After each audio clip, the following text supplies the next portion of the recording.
Hello friends, welcome back to ಗೃಹಿಣಿಯ ಕಲಿಕೆ. Friends, ಇದನ್ನ ನಾನು ಗಿಣ್ಣ ಹಾಲಿನ ಬಗ್ಗೆ ಕಂಪ್ಲೀಟಾಗಿ ಮಾಹಿತಿಯನ್ನು ಕೊಡ್ತೀನಿ. ಗಿಣ್ಣ ಹಾಲನ್ನು ನಾವು ಬಳಸೋದ್ರಿಂದ ನಮಗೆ ಅದರಿಂದ ಏನೇನು ಬೆನಿಫಿಟ್ಸ್ ಅಂತ ತಿಳ್ಕೊಳ್ಳೋಣ.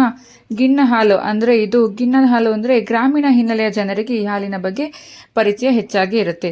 ಹಸು ಅಥವಾ ಎಮ್ಮೆಯ ಹೆರಿಗೆಯಾದ ನಂತರ ಮೊದಲ 3 ಅಥವಾ 4 ದಿನಗಳಲ್ಲಿ ಉತ್ಪತ್ತಿಯಾಗುವ ಹಾಲನ್ನು ಗಿಣ್ಣ ಹಾಲು ಎಂದು ಕರೆಯಲಾಗುತ್ತೆ.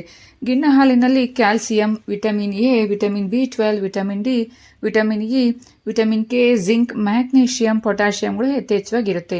ಇದನ್ನು ನಾವು ತಿಂತಾ ಬಂದರೆ ರೋಗ ನಿರೋಧಕ ಶಕ್ತಿಯನ್ನು ಹೆಚ್ಚಿಸುತ್ತೆ. ಗಿಣ್ಣ ಹಾಲಿನಲ್ಲಿ ನಾವು ತುಂಬಾ ಸ್ವೀಟನ್ನು ಮಾಡ್ಕೊಂಡು ತಿನ್ಬೋದು ಮತ್ತು ಇದು ಮೂಳೆಗಳ ಆರೋಗ್ಯವನ್ನು ಸಹ ಸುಧಾರಿಸುತ್ತೆ. ಇನ್ನು ವಯಸ್ಸಾಗೋದನ್ನು ವಿರೋಧಿಸುತ್ತೆ ಈ ಗಿಣ್ಣ ಹಾಲು. ಇನ್ನು ಕರುಳಿನ ಆರೋಗ್ಯವನ್ನು ಸಹ ಸುಧಾರಿಸುತ್ತೆ. ಕೊಬ್ಬು ಕರಗಿಸಲು ಇದು ಸಹಾಯವನ್ನು ಮಾಡುತ್ತೆ. ಜೀರ್ಣಶಕ್ತಿಗೆ ತುಂಬಾನೇ ಒಳ್ಳೆಯದು. ಇನ್ನು ದೇಹದಲ್ಲಿರುವ ವಿಷಕಾರಿ ಅಂಶಗಳನ್ನು ಮೂತ್ರಪಿಂಡಗಳ ಮೂಲಕ ಹೊರಹಾಕಲು ಇದು ಸಹಾಯವನ್ನು ಮಾಡುತ್ತೆ. ಆರೋಗ್ಯಕರ ಚರ್ಮವನ್ನು ಉತ್ತೇಜಿಸುತ್ತದೆ. ಇನ್ನು ತೂಕ ನಷ್ಟವನ್ನು ಸಹ ಬೆಂಬಲಿಸುತ್ತೆ. ಉರಿಯೂತವನ್ನು ಸಹ ಇದು ಕಡಿಮೆ ಮಾಡುತ್ತೆ.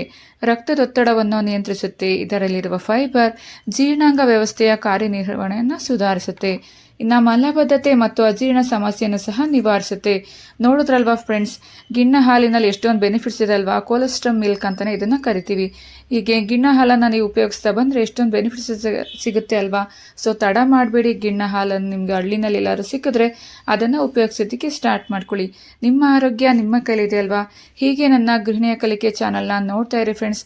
ಮತ್ತೊಂದು ವಿಶೇಷವಾದ ಮಾಹಿತಿ ಜೊತೆ ನಾನು ನಿಮ್ಮನ್ನು ಭೇಟಿ ಮಾಡ್ತೀನಿ. Thank you for watching. Thank you.